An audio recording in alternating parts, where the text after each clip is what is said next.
Okay, Assalamualaikum warahmatullahi wabarakatuh.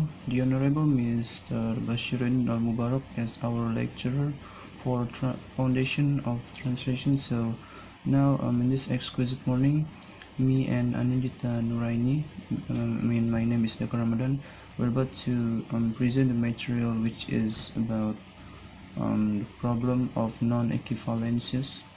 And by the way, we are actually analyzing the famous novel called Twilight, and we are finding so much thing that's related to the non-equivalence, which cannot be translated directly to the target language from source language. So without any hesitation, here we go. So the first thing that I would like to give you as a first speaker, that we need to do know about what is the actual meaning of translation, by the way. So translation means the activity of learning based on the Oxford Dictionary, and then also from Baker. Baker is also the famous translator over the world, that he said that translation is a art and requiring so much creativity and talent, general knowledge to make it true. So basically, the translation is means when you're translating from the source language to target language to find exact meaning, to give the information about who wants to read about it, document anything about it. So and then by the way, as I told you before, that we actually have analyzing the famous novel called Twilight. And by the way, the translator around the world are basically using so much strategies to translate non-equivalences, which is found in the certain text, and for example in the novel. So we're gonna talk more about how this a lot of experts make a strategies to translate this novel called Twilight. So the first thing that we're going to talk about is translation by more general words. So in this translated by general words, we're going to talk more about translating it from the source language to target language by using general thing. Or for example, maybe like you can see in the example that grizzly in our language is Indonesia, means like the bear, the black no the brown bear, which which is very large than other bears. So but we're not gonna say that black no, what is it, brown bear, but we're gonna using commonly a sentence which is bear. So grizzly means bear, uh, if translation by general word thing is using. And then the second one is about the translating by more specific words. So in this case, it is actually the first thing from the previous. So if the previous, we're just gonna use the general things in translating the words, but right now in this thing we're gonna talk more specifically translating this thing. So for example, maybe like said basically means like say means like bilang in Indonesia, but in this case, hi Bella, Alice said. And then the meaning is like, hello Bella, sapa Ais, sapa Alice.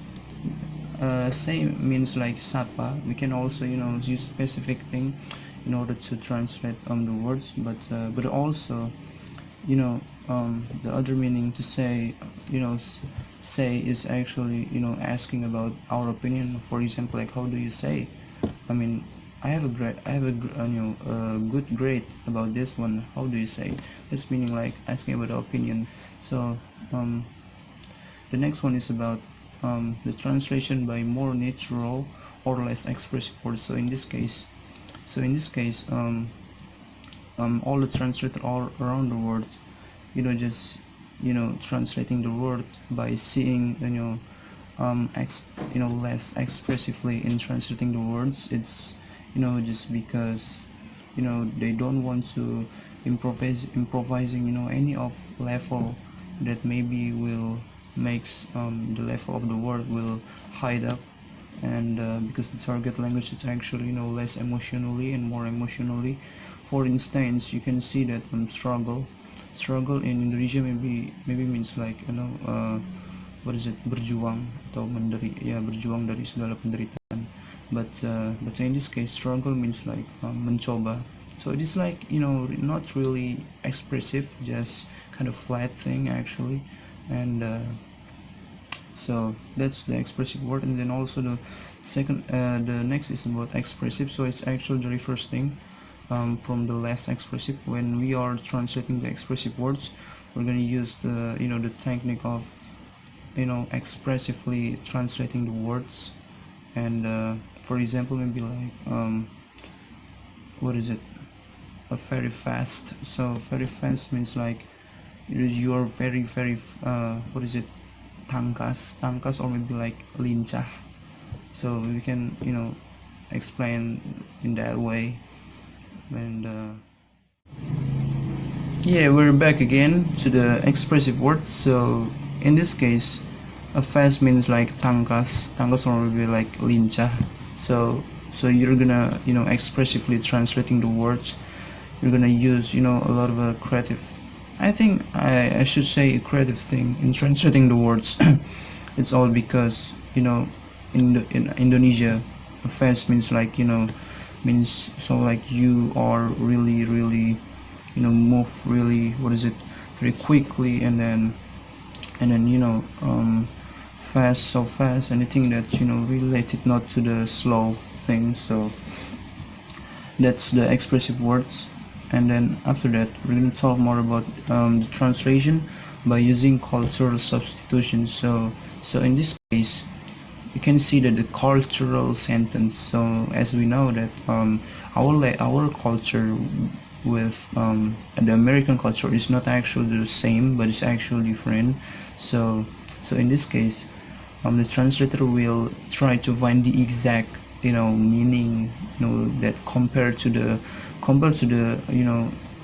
the culture that the translator are facing.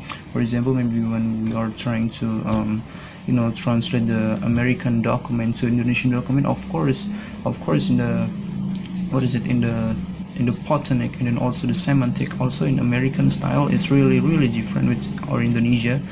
Maybe in the American will take so much, what is it, sentence, but actually just have one meaning in Indonesia. So it will, really really translator will adapt, with the different cultures. So for example, like, if he walks slowly around the table, pausing a few feet away.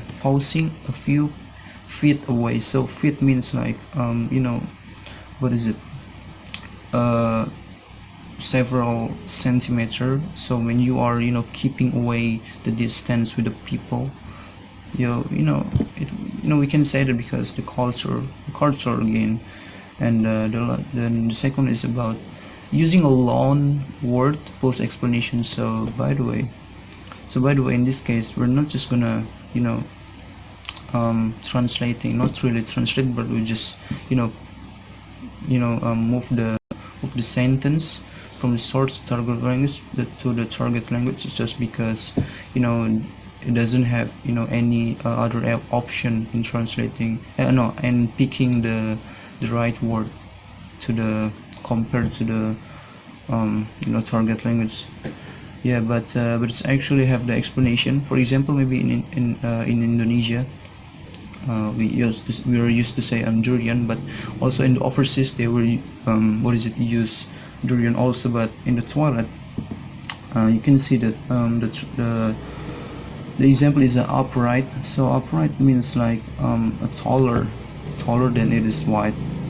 So yeah, we're gonna just use the same sentence, just moving in, but actually have the meaning, by the way. And then the second one is about addition.